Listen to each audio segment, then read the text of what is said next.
Hey guys, tonight we delve into a story that might just make you look at your next glass of water a little differently. Imagine the quiet hum of your filtration system, the gentle cascade from your tap, the almost subconscious action of raising a cold glass to your lips. You don't think about it, do you? It's just there. Always has been, always will be. A fundamental, undeniable part of your existence. But what if I told you that this ubiquitous, life-giving substance, this very essence of hydration, holds a secret, a darker narrative that has slowly, insidiously eroded my affection for it? What if the clear, refreshing liquid you take for granted is, in fact, the most potent symbol of our collective hubris, a silent witness to our slow, agonizing self-destruction? This isn't just a story about history. It's a cautionary tale, an intimate confession about a love lost. And trust me, by the end of it, you probably won't survive the unsettling implications for your own relationship with H2O. So before you get comfortable, take a moment to like the video and subscribe, but only if you genuinely enjoy what I do here. And as always, let me know where you're tuning in from and what time it is for you right now. My journey with water, like all of humanity's, began in an embrace of pure, unadulterated adoration. You, too, were once utterly dependent on it, a tiny creature submerged in its warmth, nurtured by its flow, your very being an aqueous marvel. For eons before written history, before the first flickers of organized thought, water was the undisputed sovereign. Think of early humans, not as sophisticated tool users or nascent agriculturalists, but as creatures driven by primal instinct, their lives dictated by the whims of the environment. And what dictated the environment more profoundly than water? Picture this. You are an early hominid, perhaps 1 million years ago, wandering the vast, untamed savannas of what we now call Africa. The sun beats down relentlessly, a merciless forge. Your throat is dry, a rasping protest against the arid air. Every step is an effort, every breath a shallow struggle. Then, a scent faint at first, then stronger a verdant hint amidst the dust and heat. You follow it, your senses heightened, a desperate hope blossoming in your chest. The sound begins to emerge, a soft murmur, then a gentle gurgle, growing into the unmistakable symphony of a flowing stream. And there it is, a shimmering ribbon of life, cutting through the parched landscape. You fall to your knees, heedless of the danger, plunging your face into the cool, sweet current. That first, glorious gulp, the instant relief, the quenching of a profound existential thirst. In that moment, water wasn't just a drink. It was salvation. It was life itself, tangible and immediate. It was in these pristine, primordial encounters that our ancestors forged their unbreakable bond with water. Rivers weren't just geographical features. They were deities, givers of sustenance, providers of refuge, the very arteries of the nascent world. Lakes were sacred pools, reflecting the heavens, teeming with fish and fowl. Rain wasn't merely precipitation. It was a divine blessing, rejuvenating the land, ensuring the survival of flora and fauna, and by extension, our own. This deep-seated reverence wasn't born of abstract philosophy, but of raw, undeniable necessity. Every aspect of their lives revolved around it. Where did the animals graze? Near water. Where did the edible plants flourish? Near water. Where was the safest place to establish a temporary camp, to rest and recover? Always, always near water. This wasn't a choice. It was an imperative. The very survival of the individual, the family unit, the nascent tribe, depended entirely on understanding, respecting, and harnessing this fundamental force.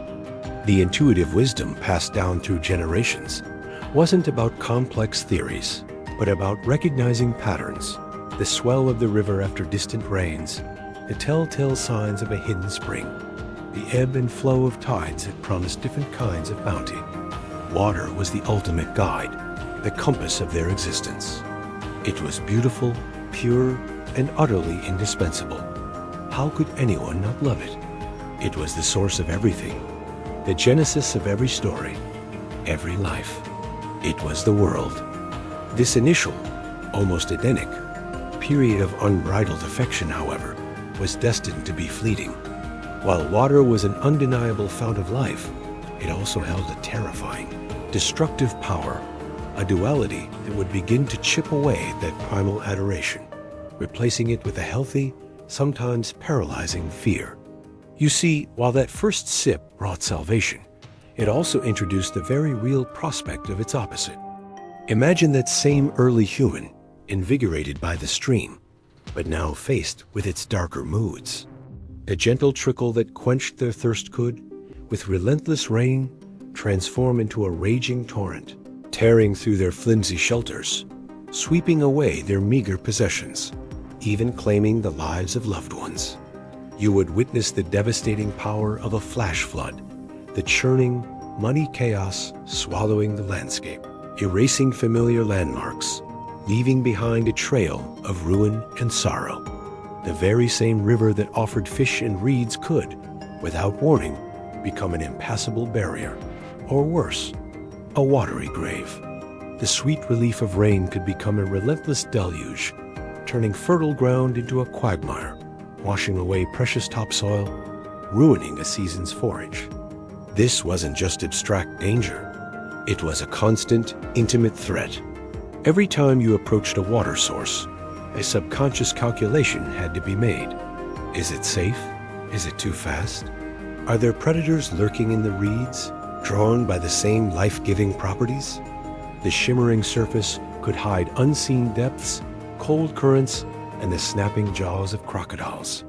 That pristine spring, so inviting after a long hunt, might also be a breeding ground for invisible ailments, a source of sickness that could fell even the strongest warrior. You wouldn't understand germs or bacteria, but you would learn, through bitter experience and the agonizing deaths of tribe members, that some water made you sick, terribly sick, wasting away until your spirit left your body. The ocean, a vast and mysterious entity, presented an even grander, more terrifying spectacle.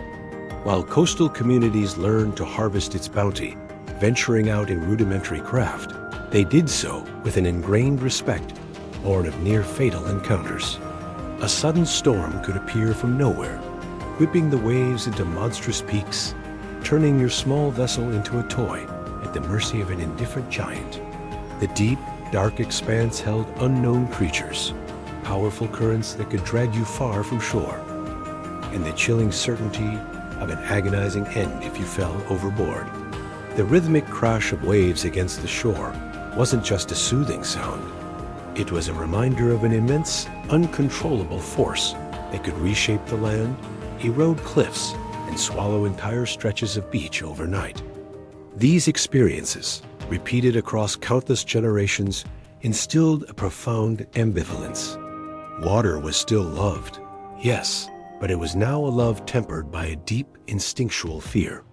It was a benevolent god with a terrible temper, a nurturing mother who could turn into a devouring monster. You learned to appease it, to respect its boundaries, to read its moods. Rituals emerged, prayers offered to the river spirits, sacrifices made to the sea gods, all in an attempt to mollify its wrath, to ensure its continued beneficence. This wasn't just superstition. It was a practical response to a fundamental truth. Humanity, for all its burgeoning intelligence, was utterly at the mercy of this fluid force. Consider the annual flooding of rivers like the Nile or the Tigris and Euphrates.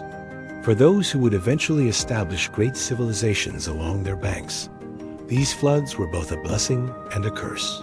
The floodwaters brought fertile silt, renewing the land for agriculture, but they also brought destruction, washing away homes, drowning livestock, and sometimes people. Learning to predict these floods, to adapt to them, to build structures that could withstand or channel their power, became a paramount concern. The very act of living by the water required a constant vigilance, a perpetual awareness of its potential for both creation and annihilation. This growing understanding of water's dual nature, its capacity to both give and take life, marked a crucial turning point. The innocent, unqualified love began to curdle, just a little. It was replaced by a more complex, respectful, but ultimately wary relationship. You understood that to thrive, you had to live with water, but to survive, you had to master its dangers, or at least mitigate them. This wasn't just about building higher ground or learning to swim. It was about an internal shift, a psychological reevaluation of this most fundamental element. The awe remained, but it was now laced with a shiver of apprehension, a quiet acknowledgement that beneath the calm surface, immense power lay waiting to be unleashed. With this nascent understanding of water's temperamental nature, humanity began its slow, arduous journey towards civilization, a path that would intertwine our destiny with water in increasingly complex ways. You were no longer just a nomadic creature, perpetually at the mercy of every stream and rainfall. Instead, you started to settle, to build, to cultivate, and every single one of these foundational steps for civilization was utterly dependent on learning to live with water, even if that meant trying to control it. Imagine yourself now not as a lone hunter-gatherer, but as a member of one of the earliest settled communities. Perhaps you're along the banks of the Nile, watching the annual inundation recede, leaving behind a rich, black silt. Or maybe you're by the Tigris, where the Fertile Crescent promises abundance. What do you see? Not just a river, but a lifeline. The very decision to move from a nomadic existence to a settled one was a gamble, a bet placed entirely on the predictable, or at least manageable, presence of water. Early agriculture, the bedrock of all subsequent civilization, could not exist without a reliable water source.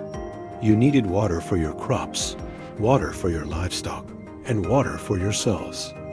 This meant consciously choosing to live near rivers, lakes, or reliable springs. But proximity brought its own set of challenges, necessitating ingenuity. The simple act of diverting water from a river to irrigate fields, a feat that seems utterly rudimentary to us now, was a monumental leap for early engineers. It required observation, planning, collective effort, and the understanding that manipulating nature, even on a small scale, yielded immense rewards. Think of the first crude canals, hand-dug ditches that carried precious water further inland, transforming arid land into verdant fields of wheat or barley. This wasn't just about food. It was about surplus. Surplus meant you didn't have to spend every waking hour foraging, freeing up time for specialization. Some could become potters, others weavers, still others thinkers. This division of labor, this specialization, is the hallmark of complex societies, and it all flowed, quite literally, from the ability to manage water. Yet, this management was a double-edged sword.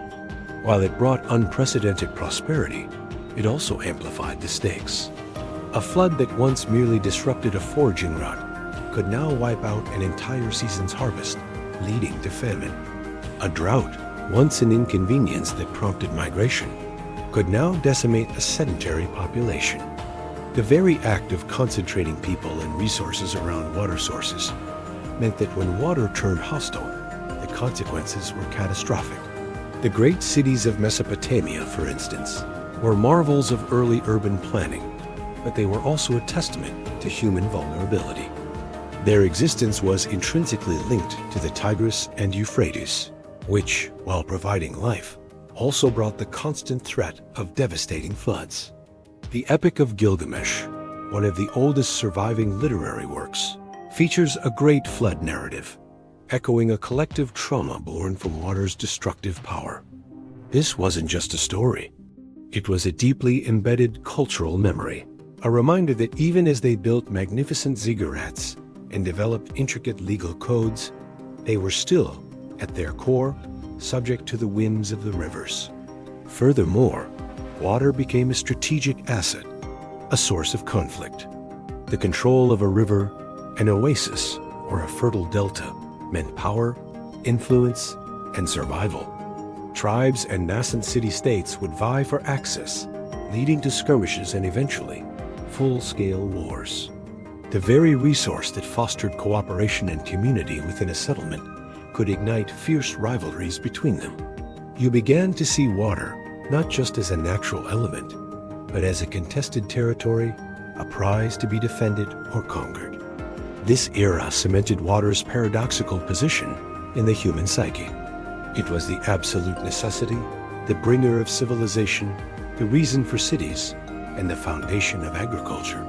But it was also the great destroyer, the unpredictable force, the cause of famine, and the spark of conflict.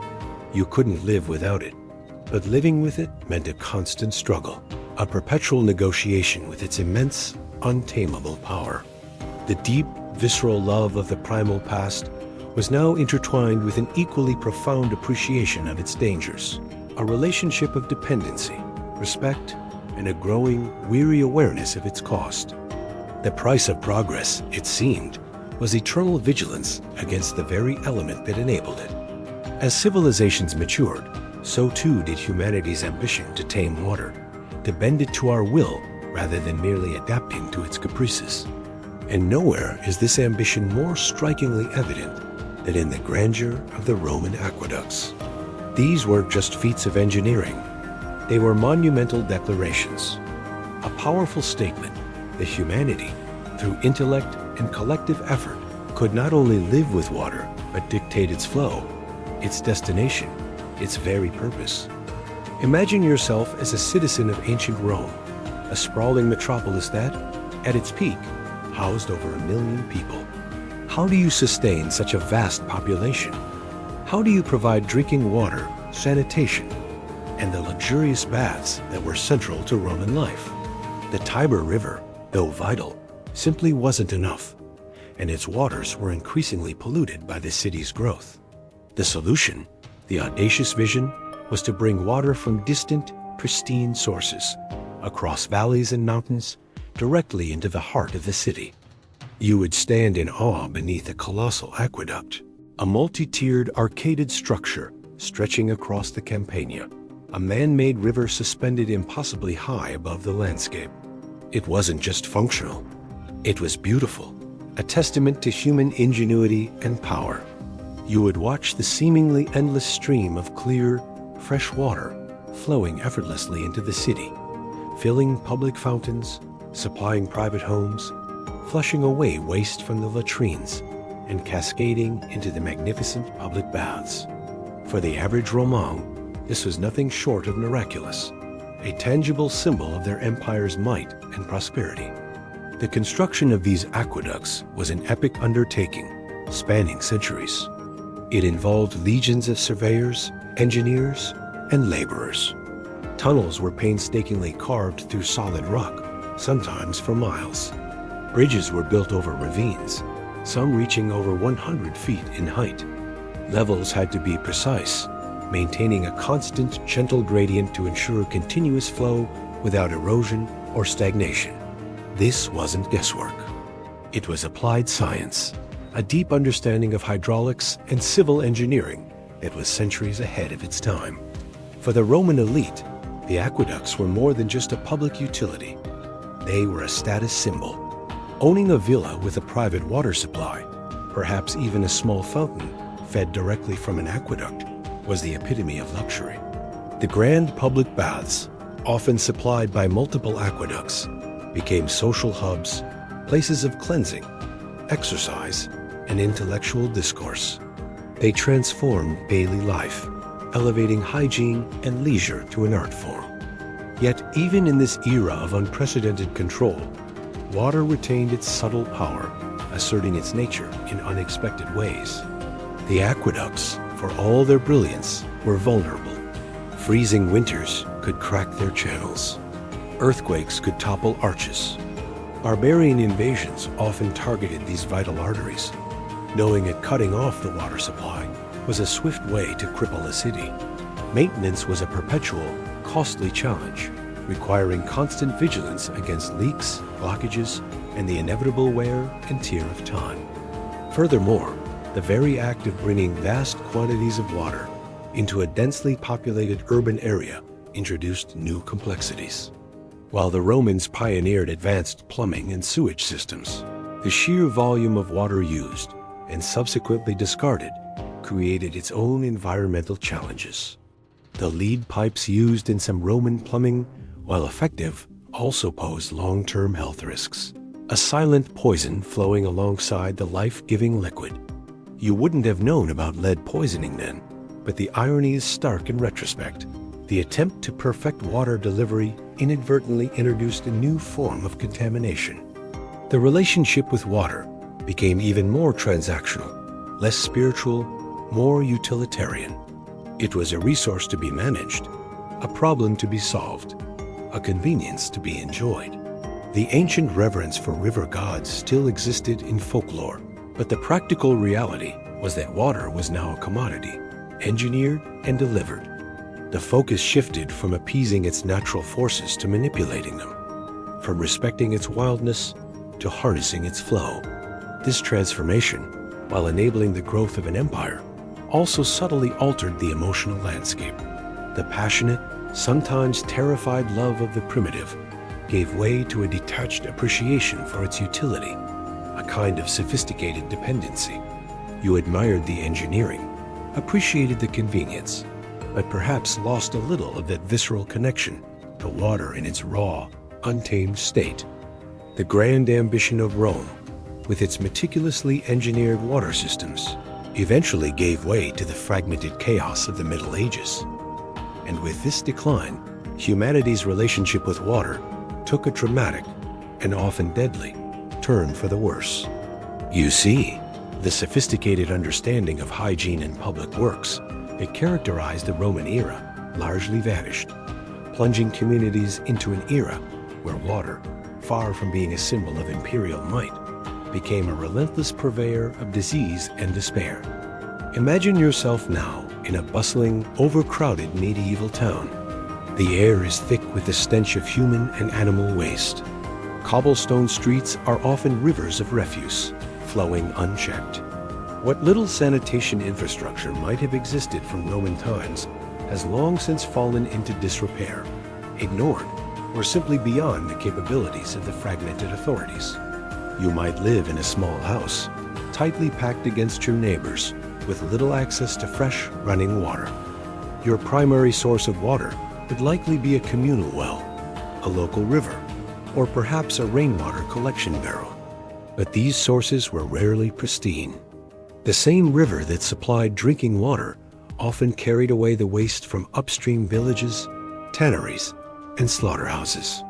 Wells, dug within city limits, were perpetually vulnerable to contamination from overflowing privies, animal carcasses, and the general filth that permeated urban life. The concept of germ theory was millennia away. People had no understanding that invisible agents in their water could cause agonizing illness and death. They might associate foul smells with disease, but the clear, innocent-looking water could be just as lethal. And lethal it was. This period was a relentless litany of plagues and epidemics, many of them waterborne. Cholera, dysentery, typhoid. These were not abstract threats, but terrifying realities that swept through populations with horrifying regularity. You would witness entire families decimated, their bodies racked with fever, vomiting, and debilitating diarrhea. The very act of drinking water, a fundamental human need, became a roll of the dice. You prayed with every gulp, hoping this sip wouldn't be the one that delivered the agonizing illness. The prevailing medical theories offered little help. Disease was attributed to miasmas, bad air, divine punishment, or an imbalance of humors. The idea that a simple, clear liquid could be the vector for such widespread suffering was beyond comprehension for most. They might instinctively avoid visibly stagnant or foul-smelling water, but the true danger lurked unseen. The water in a flowing stream might look clean, but upstream, a village might be dumping its refuse, or a dead animal might be decaying, shedding pathogens into the current. Bathing, a common practice in Roman times, became less frequent, partly due to a lack of clean, easily accessible water, and partly due to new religious doctrines that sometimes viewed excessive cleanliness as a form of vanity or even a breeding ground for temptation. The public baths, once magnificent social institutions, largely vanished, replaced by a general squalor that further exacerbated public health crises. Even the process of cooking with water, or using it for brewing beer and ale, was fraught with peril. It's often said that people in the Middle Ages drank more alcohol than water, and there's a practical, if grim, reason for this.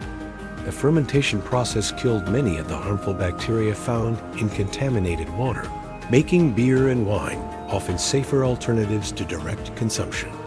You would see children, even infants, given weak ale, not as a vice, but as a desperate measure to provide them with safer hydration. This era fundamentally shifted the emotional landscape surrounding water. The ancient awe and fear were replaced by a kind of weary resignation. Water was still necessary, yes, but it was now viewed with deep suspicion. It was no longer just the giver of life or the potential destroyer. It was the insidious killer, the silent assassin that crept into your body through the most basic act of survival. The love that once shimmered for its pristine purity had been utterly corroded by the bitter taste of sickness and death.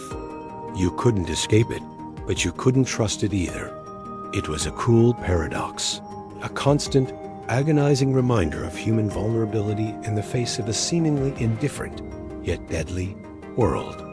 From the constricted, plague-ridden streets of the medieval world, humanity burst forth into an age of unprecedented exploration, and with it, a radical re-evaluation of water, not as a localized source of life or death, but as an immense, untamed expanse separating continents. You were no longer just a villager worried about the purity of your well. You were a mariner, a discoverer, or an unfortunate soul pressed into service, facing the boundless, terrifying majesty of the open ocean. Imagine yourself on the deck of a wooden caravel, a tiny speck against the vast, heaving expanse of the Atlantic. The familiar landmarks of home have long since vanished below the horizon.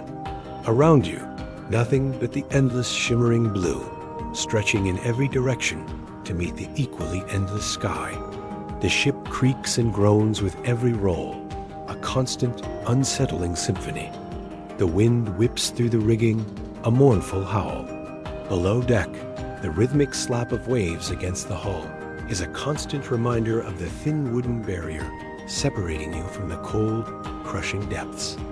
This was the age of exploration, a period driven by ambition, greed, curiosity, and an unyielding desire to master the seas.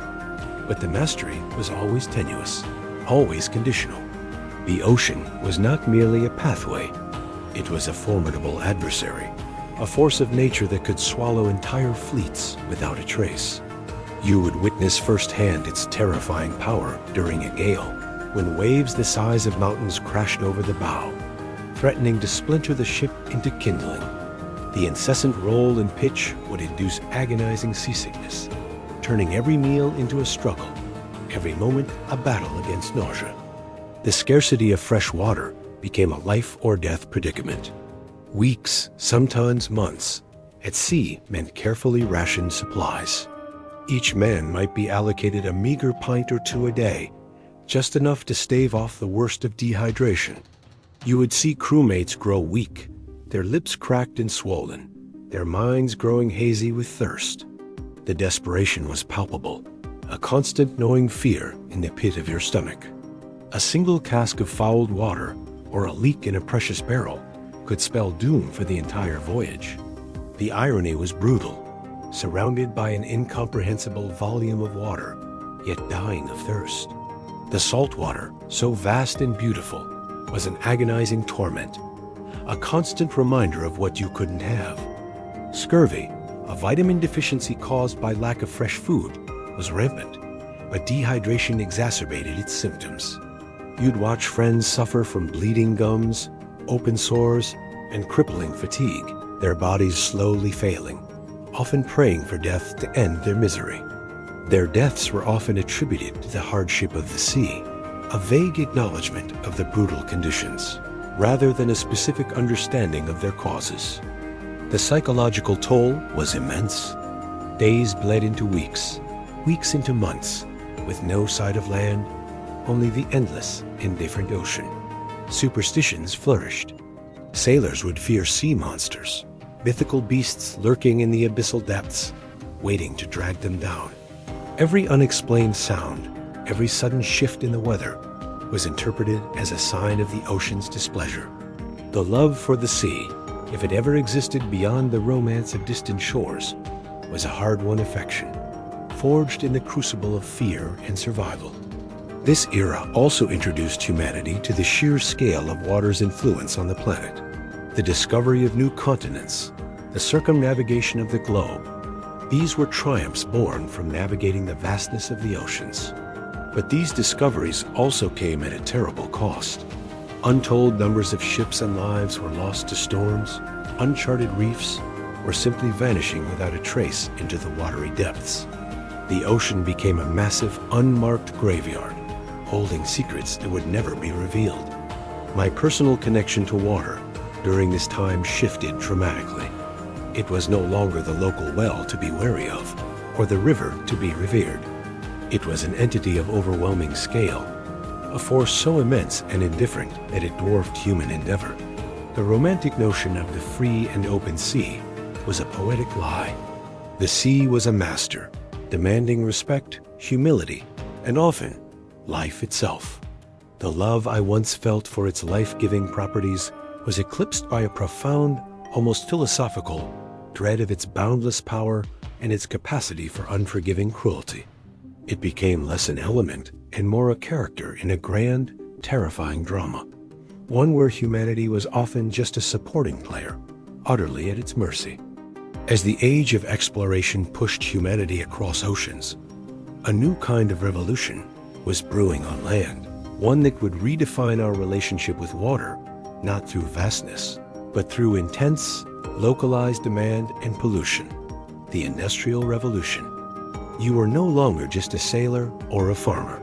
You were a factory worker, a burgeoning capitalist, or simply a city dweller caught in the maelstrom of unprecedented technological change, watching as water transformed from a natural resource into a mere industrial input, often suffering grievously in the process.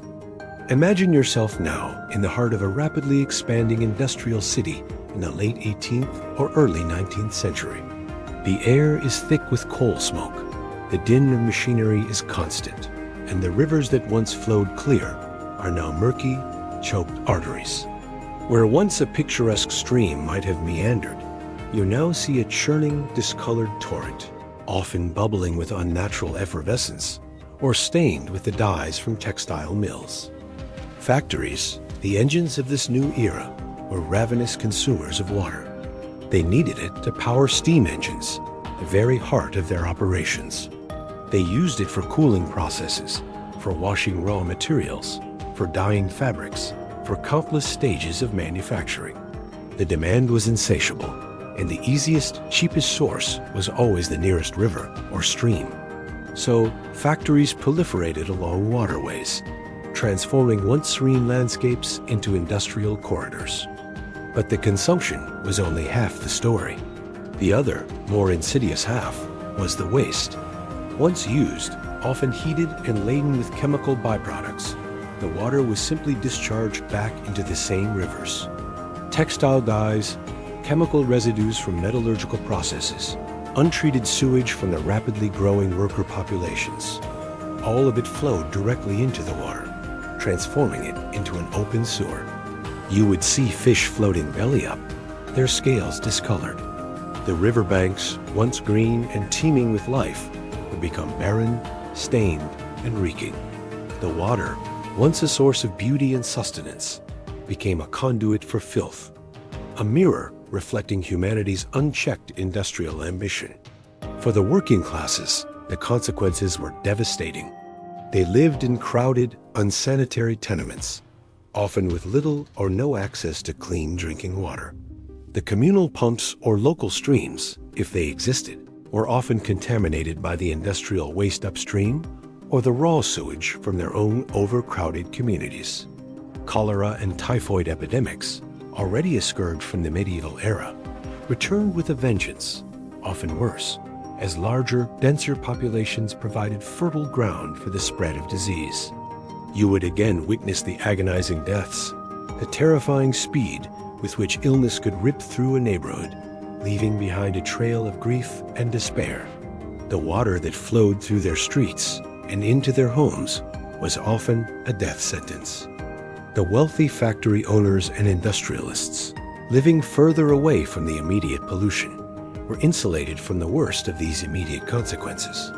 For them, water was a resource, a utility, a means to an end. Its aesthetic value or ecological health were secondary to profit and production. The idea that this fundamental element deserved respect beyond its immediate economic utility was often overlooked, drowned out by the clamor of progress. This period marked a profound shift in humanity's emotional connection to water. The ancient reverence was almost entirely gone, replaced by a cold, utilitarian view. Water was something to be exploited, channeled, used, and then discarded. Its natural purity was sacrificed on the altar of progress. My own dwindling affection for water, which had been slowly eroding since the medieval plagues, took a sharp dive during this era. It was no longer just about the threat of its natural power or its unseen contagions. It was about the deliberate, systematic defilement of something inherently beautiful and vital. It was a conscious act of degradation, a transformation of life-giving essence into a poisoned conduit. The once sparkling, life-giving liquid was now synonymous with the grime and disease of unchecked industry, a sickening testament to human short-sightedness.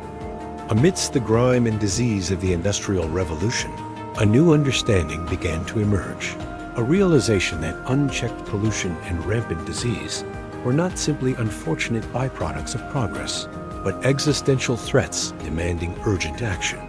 This led to the pivotal era of Victorian public health, a period where humanity consciously sought to reclaim water's purity, and in doing so, began to reevaluate its fundamental role in urban life. You were no longer just a victim of circumstance.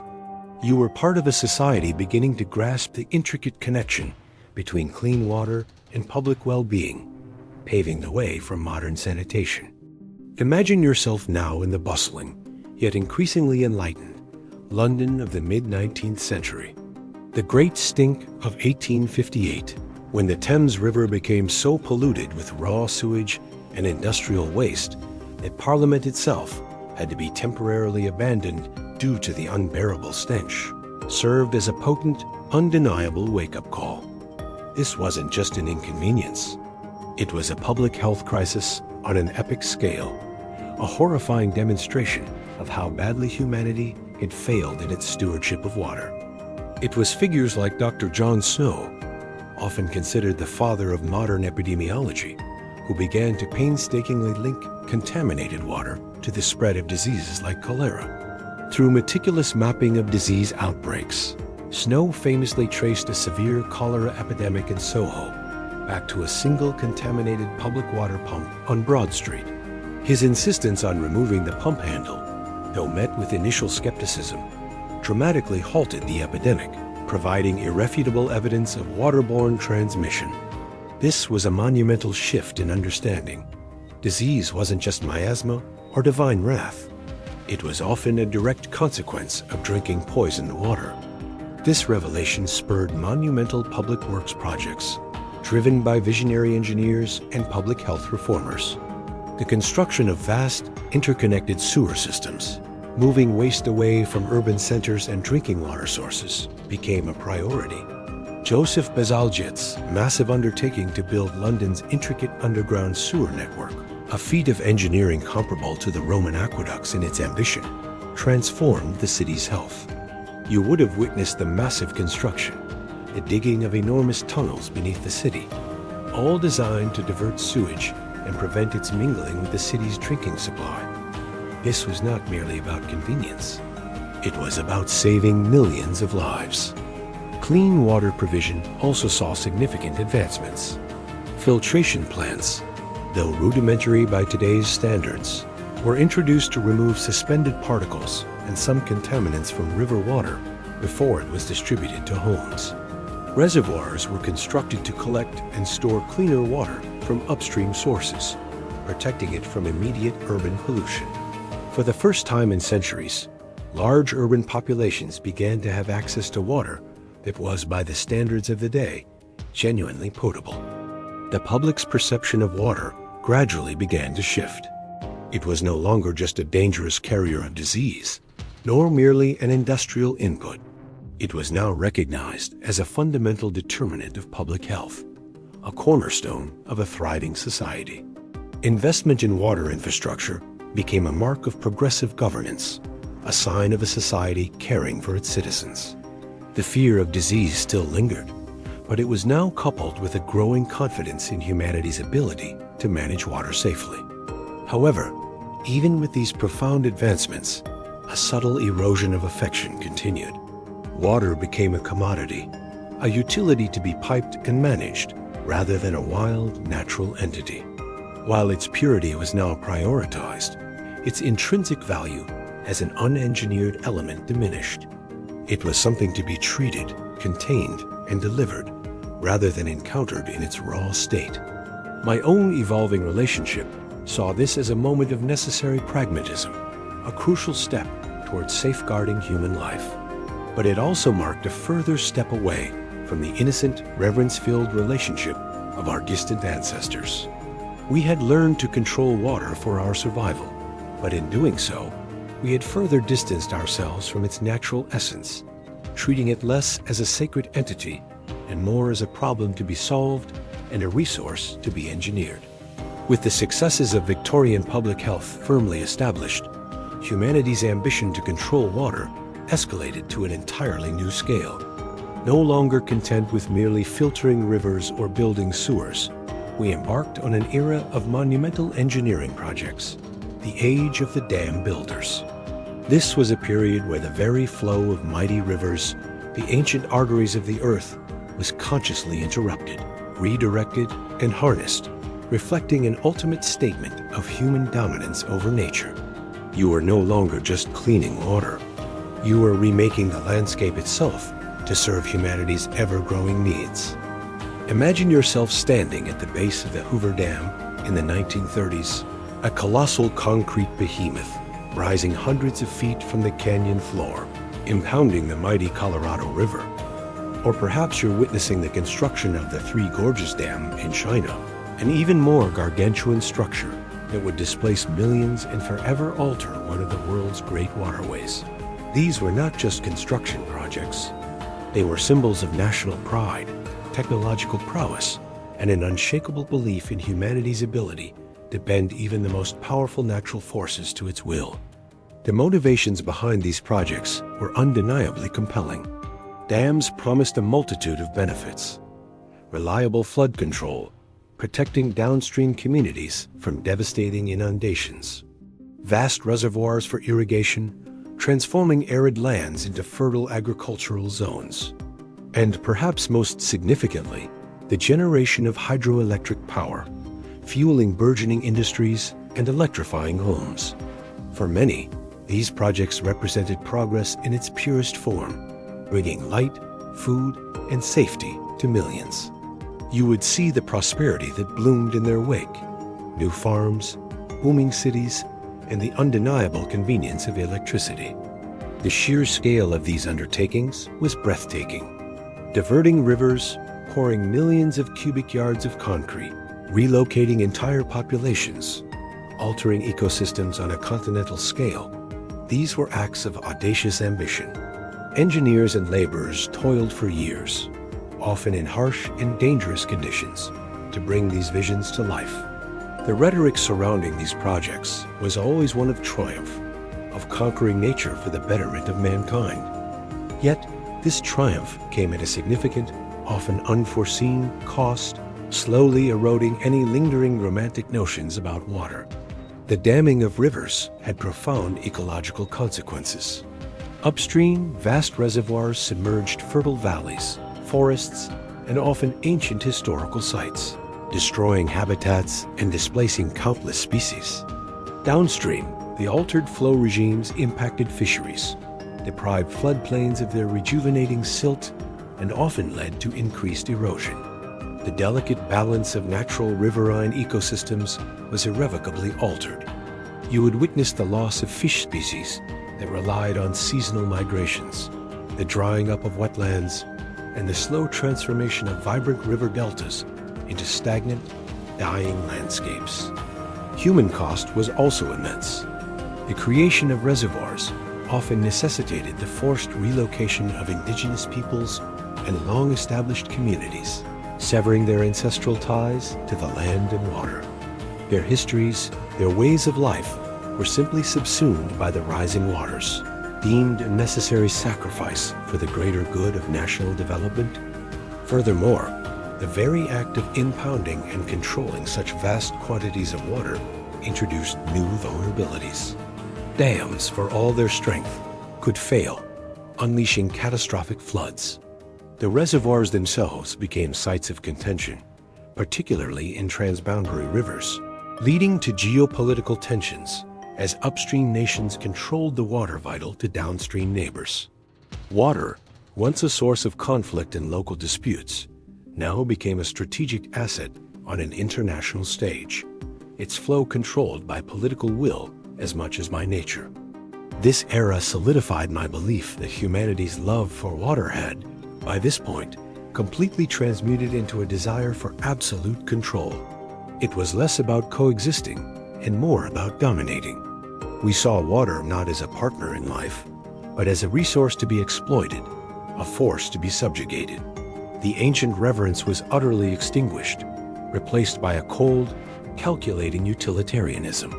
The beauty of a wild river, the natural cycle of its floods and ebbs, was sacrificed for the promise of power and convenience. My dwindling affection for water became infused with a growing sense of melancholy, watching as its very essence, its wild heart, was systematically broken and put to work for her insatiable demands. Just as humanity believed it had mastered water through monumental dams and public health initiatives, a new, insidious threat emerged, far more subtle, yet equally devastating.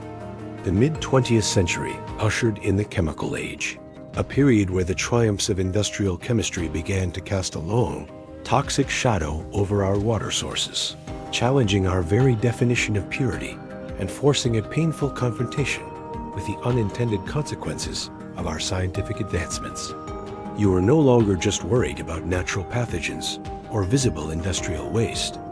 You are now faced with invisible, persistent contaminants, the silent destroyers lurking beneath the surface. Imagine yourself in the post-World War II era, a time of booming innovation and consumerism. New synthetic chemicals poured forth from laboratories, pesticides to boost agricultural yields, herbicides to control weeds, plastics for every conceivable product, pharmaceuticals that revolutionized medicine, and countless industrial compounds powering unprecedented economic growth. These chemicals promised a better, cleaner, more convenient life. You saw the marvel of DDT, eradicating malaria-carrying mosquitoes, the convenience of plastic packaging, the promise of ever-increasing food production. But these wonder chemicals had a dark side, and water became their unwitting accomplice and ultimate destination. Many of these compounds, designed to be stable and persistent, didn't simply disappear after serving their purpose. Instead, they began to leach into the soil, seep into groundwater, and run off into rivers and lakes, eventually making their way to the oceans. You wouldn't see them. They were colorless, odorless, tasteless, yet profoundly toxic. Farmers, eager to protect their crops, sprayed vast quantities of pesticides, unaware that a significant portion would wash away with the next rain, contaminating nearby streams and poisoning aquatic life. Factories, in their rush for efficiency and profit, often discharged chemical byproducts directly into waterways, sometimes with catastrophic immediate effects, but more often with a slow, cumulative poisoning. The concept of dilution is the solution to pollution became a dangerously prevalent and utterly false mantra. The ecological impact was undeniable, and often heartbreaking. Fish populations plummeted in affected rivers. Bird species that fed on aquatic life showed alarming rates of reproductive failure. Entire ecosystems were thrown out of balance by these novel contaminants. Rachel Carson's groundbreaking book, Silent Spring, published in 1962, served as a stark, chilling wake-up call, meticulously detailing how pesticides like DDT were moving through the food chain, accumulating in animals, and leading to a silent spring devoid of birdsong. This wasn't just a scientific report. It was a mournful elegy for a disappearing natural world, a direct consequence of our chemical interventions. For humans, the implications were deeply unsettling. Suddenly, the water we drank, the fish we ate, even the rain that fell from the sky could be tainted with man-made poisons. Cases of mysterious illnesses, birth defects, and cancers began to be linked to environmental exposures, with contaminated water often identified as a primary vector.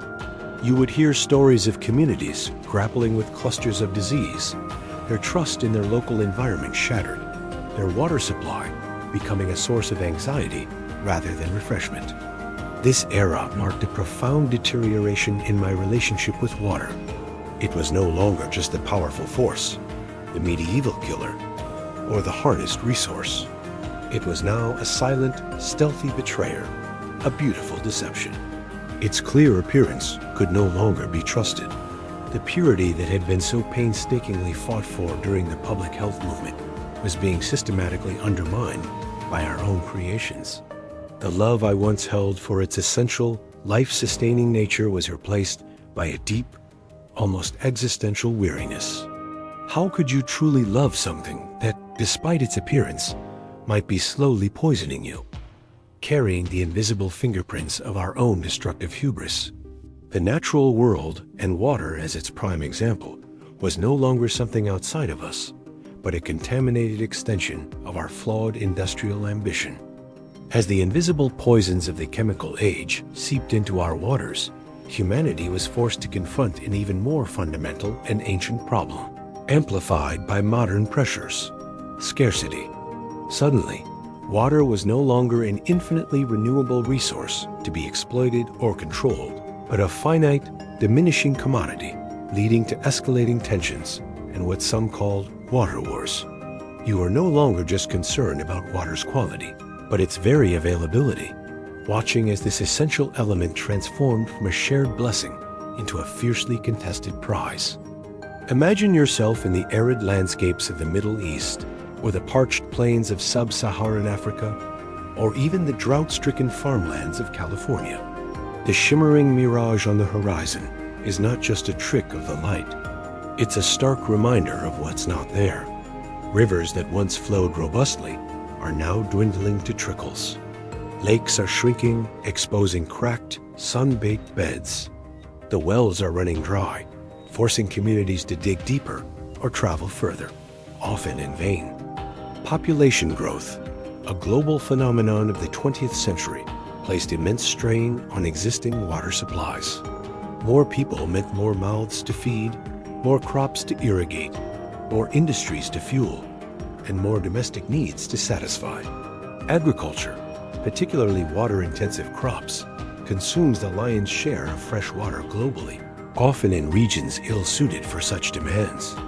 You would see vast tracts of land transformed into highly productive farms, but at the cost of depleting ancient aquifers or drawing down rivers to unsustainable levels.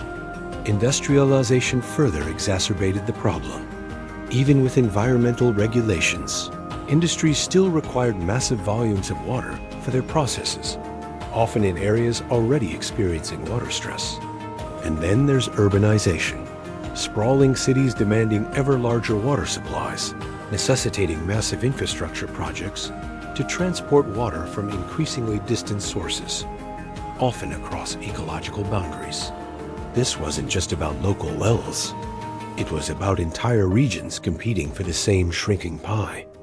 The inevitable consequence of this scarcity was conflict. Nations sharing transboundary rivers, such as the Nile, the Jordan, or the Mekong, found themselves locked in increasingly tense disputes over water allocation. Upstream nations, with the power to divert or dam rivers, held immense leverage over downstream neighbors, who depended on that same water for their very survival. You would hear the rhetoric of hydropolitics, the veiled threats, the strategic implications of controlling a dam or a major tributary. Water became a weapon, a geopolitical chess piece, capable of inciting international crisis. Within nations, conflicts also flared. Farmers vied with urban dwellers for water rights. Environmentalists clashed with agricultural interests over river flows necessary for ecosystems. Indigenous communities, whose traditional livelihoods were tied to specific waterways, found themselves marginalized and dispossessed as their water sources were diverted for distant cities or large-scale irrigation projects. The shared resource that once brought communities together now tore them apart. Climate change, with its unpredictable shifts in rainfall patterns, prolonged droughts and intensified heat waves, began to act as an accelerant, pushing already stressed regions further into crisis. The annual monsoons might fail, or the mountain glaciers that fed major rivers might recede, threatening the long-term water security of entire continents. You would witness the desperate measures, cloud seeding, massive desalination plants, controversial water transfers, all attempts to outrun a looming environmental catastrophe. This era delivered a crushing blow to any lingering affection I had for water's benevolence. It was no longer just polluted or controlled. It was now tragically scarce, a finite resource that humanity was systematically squandering and fighting over. The beautiful, abundant life-giver was now the subject of grim calculations, political maneuverings, and violent confrontations. The emotional bond I once held for its essential, freely given nature was replaced by a sense of profound anxiety and anger at our collective short-sightedness. We had not only poisoned it, we were now greedily draining it, fighting over its last drops, turning the very source of life into a catalyst for conflict. The love had turned to a bitter despair, watching humanity tear itself apart over something that should unify us all.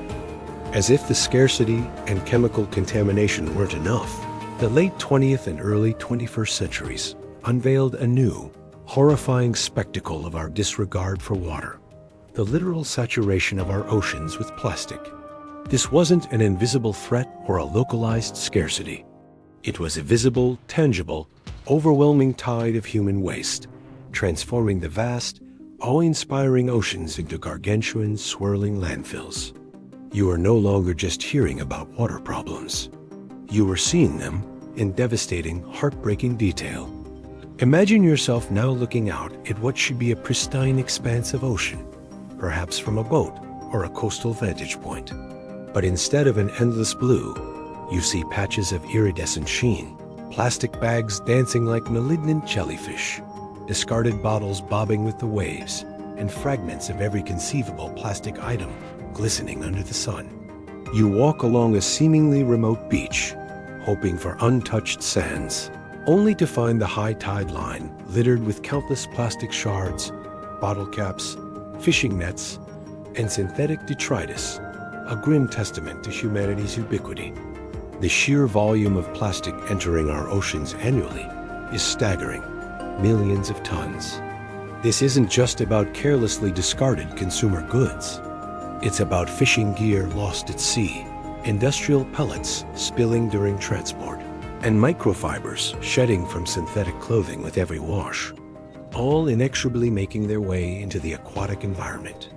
The invention of plastic, once hailed as a miracle material for its durability and versatility, became a global environmental nightmare precisely because of those same properties. It doesn't biodegrade. It merely breaks down into smaller and smaller pieces, persisting for centuries. The consequences for marine life are utterly devastating. You would see images that haunt your dreams. Sea turtles mistaking plastic bags for jellyfish, ingesting them and slowly starving to death. Seabirds with their stomachs filled with colorful plastic fragments, unable to digest real food. Seals and dolphins entangled in abandoned fishing nets, slowly suffocating or drowning, and whales washing ashore with grotesque amounts of plastic found in their digestive systems. These weren't isolated incidents. They were a global epidemic, a silent massacre playing out beneath the waves. The beautiful creatures that once symbolized the ocean's vitality were now choked, maimed, and poisoned by our waste. The once pristine environments of the deep sea, the remote Arctic, and even the most isolated Pacific islands were no longer immune. Scientists discovered plastic pollution even in the deepest ocean trenches, a chilling reminder that no corner of our planet was safe from our reach.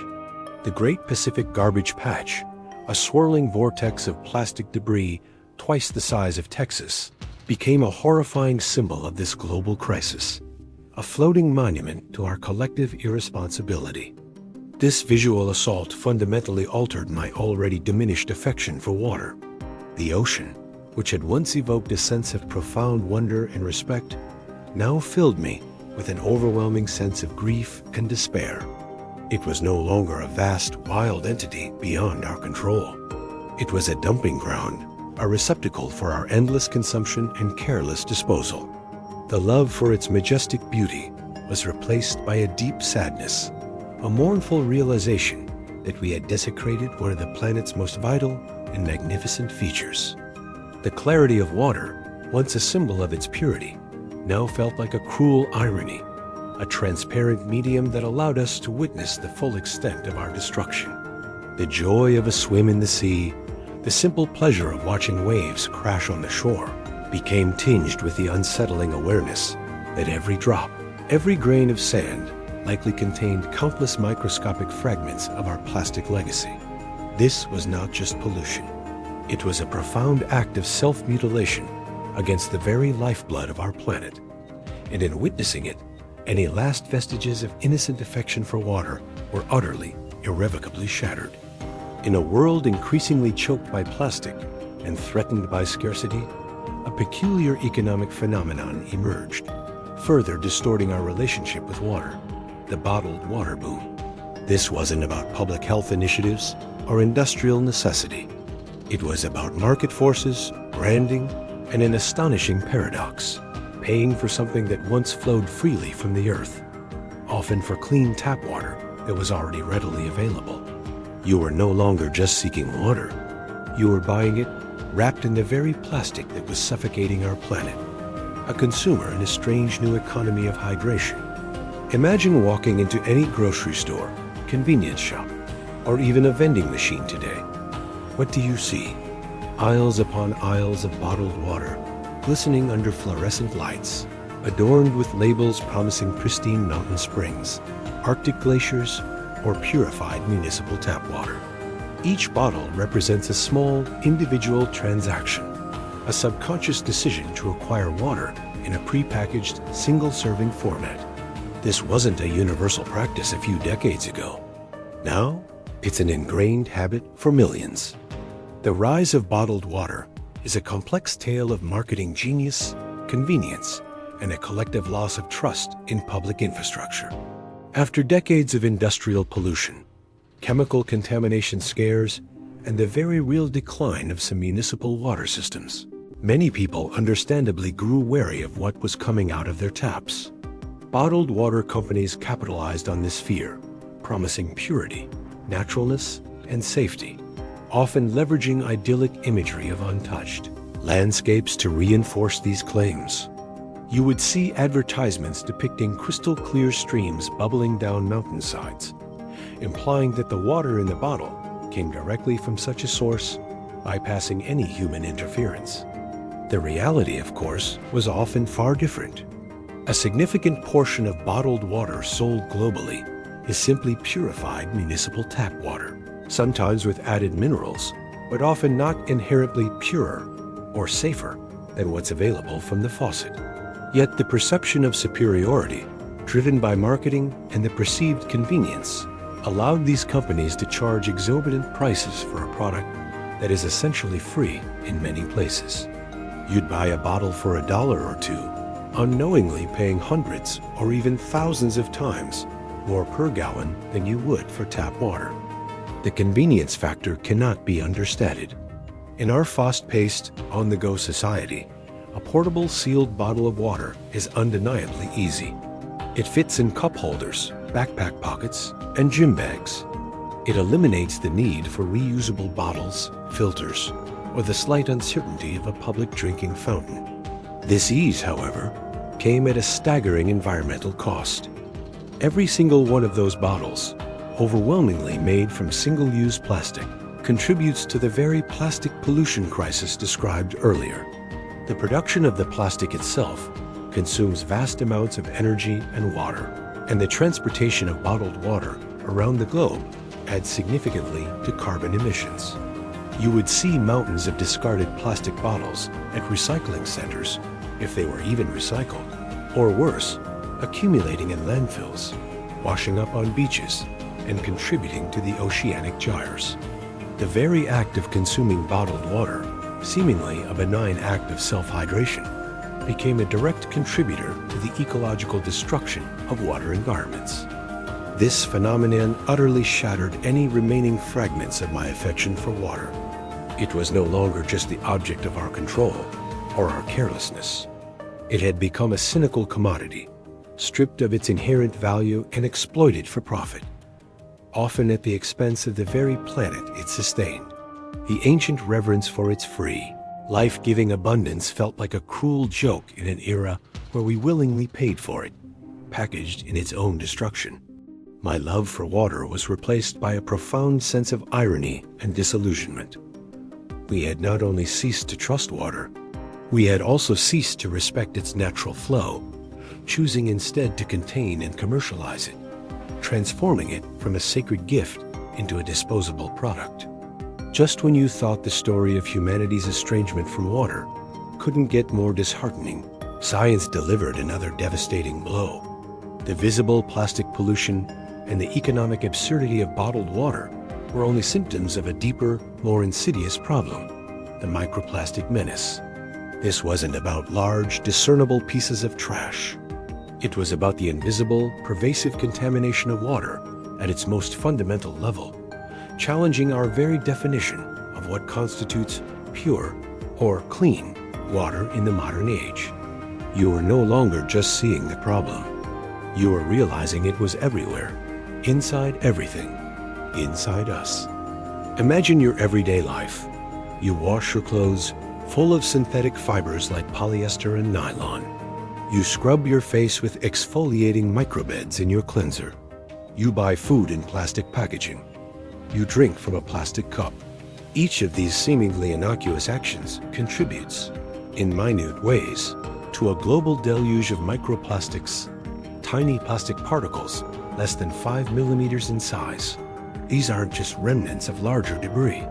They are often intentionally manufactured in that size, or they break down from larger items, or they shed directly from textiles during a washing machine cycle. And where do they all go? Inevitably, into our water systems.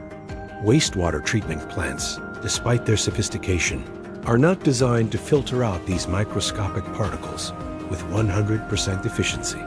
So billions of microfibers and microbeds flow directly from our drains into rivers, lakes, and ultimately, the ocean. Rain washes plastic particles from roads and agricultural fields into waterways. The air itself carries microplastics, depositing them into remote wilderness areas and even polar ice caps. The ubiquity is terrifying.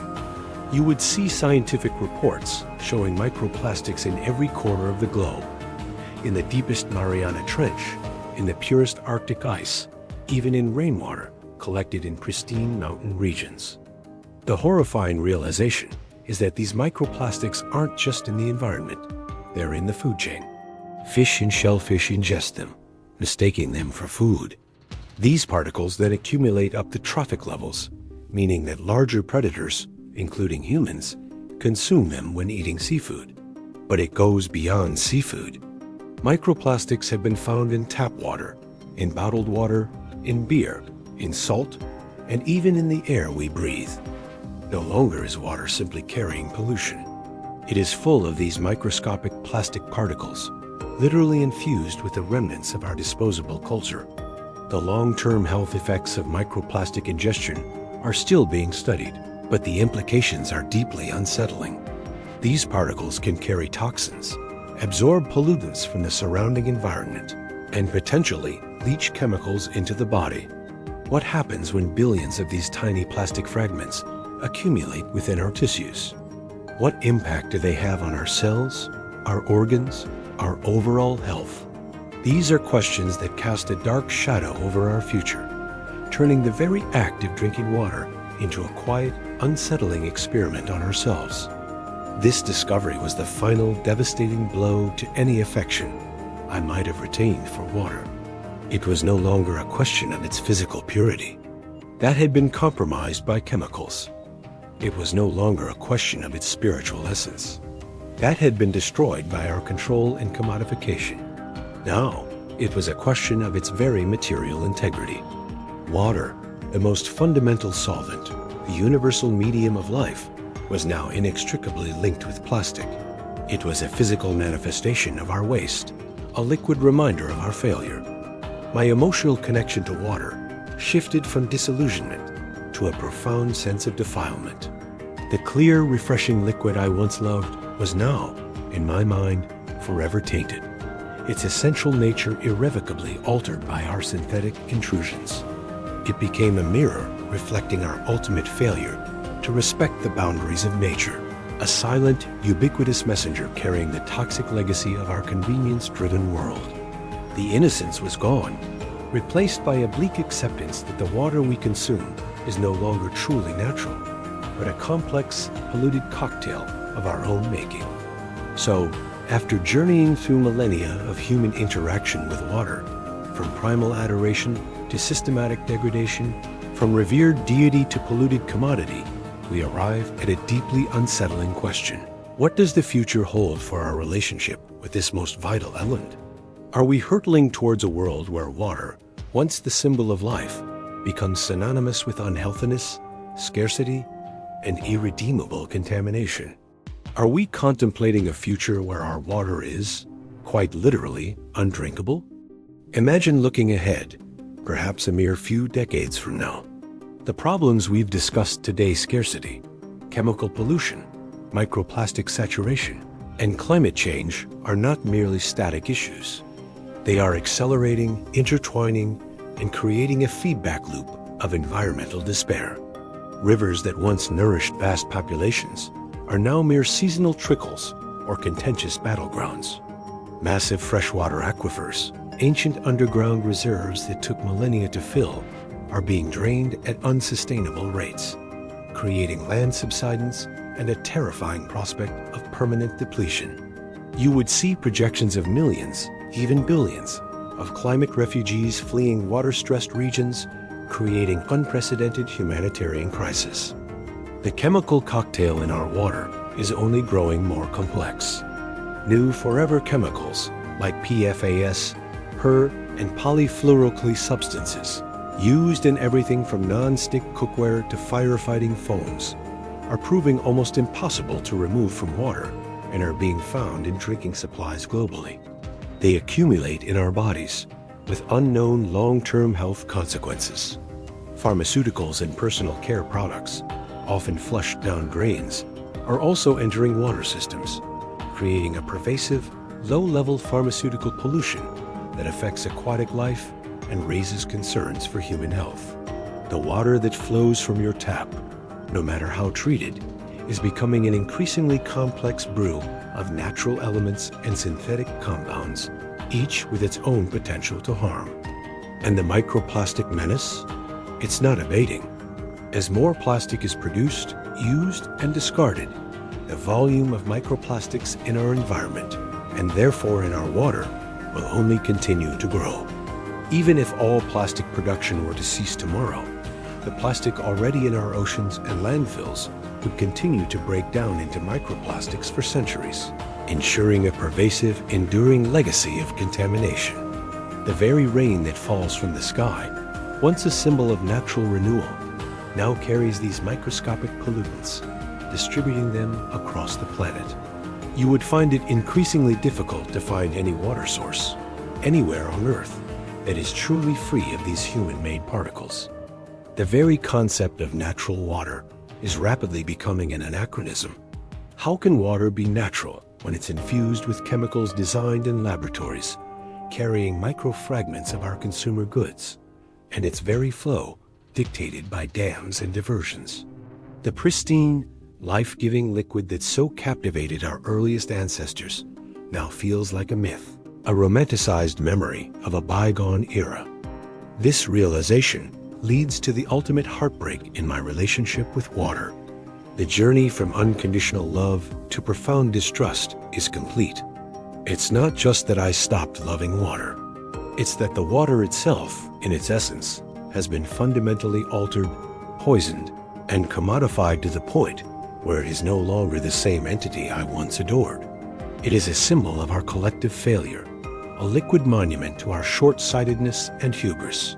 The very act of hydration, once simple and pure, is now fraught with anxiety, a quiet act of consuming a substance that is increasingly compromised by our own actions. The future paints a grim picture, a world where clean, truly pure water becomes a luxury, a resource fought over, and perhaps for many, an unattainable dream. The constant fight against pollution, the desperate search for dwindling sources, the ceaseless battle against the invisible contaminants. It's an exhausting, unwinnable war. And in that war, water itself, once our greatest ally, becomes the silent victim, its spirit broken, its purity forever lost. The story of our shared journey with water is not merely a tale of scientific progress or environmental degradation. It's a profound narrative about love, trust, and ultimately, loss. We began with an almost sacred adoration for its life-giving abundance, a primal connection that defined our very existence. Over millennia, through a relentless pursuit of control, convenience, and consumption, we systematically stripped water of its innocence, poisoning its purity, damming its flow, and filling its vastness with our refuse. The clear, refreshing liquid that once flowed freely and sustained all life has been transformed into something laden with chemicals, choked with plastics, and a source of global conflict. My personal journey mirrors this grand, tragic arc. The initial, innocent love slowly eroded by revelation after revelation, replaced by a deep, weary disillusionment. The truth is, I stopped loving water not because it changed, but because we changed it, irreparably altering its essence, and in doing so, shattering our own capacity for trust in its purity. The end. Sweet dreams.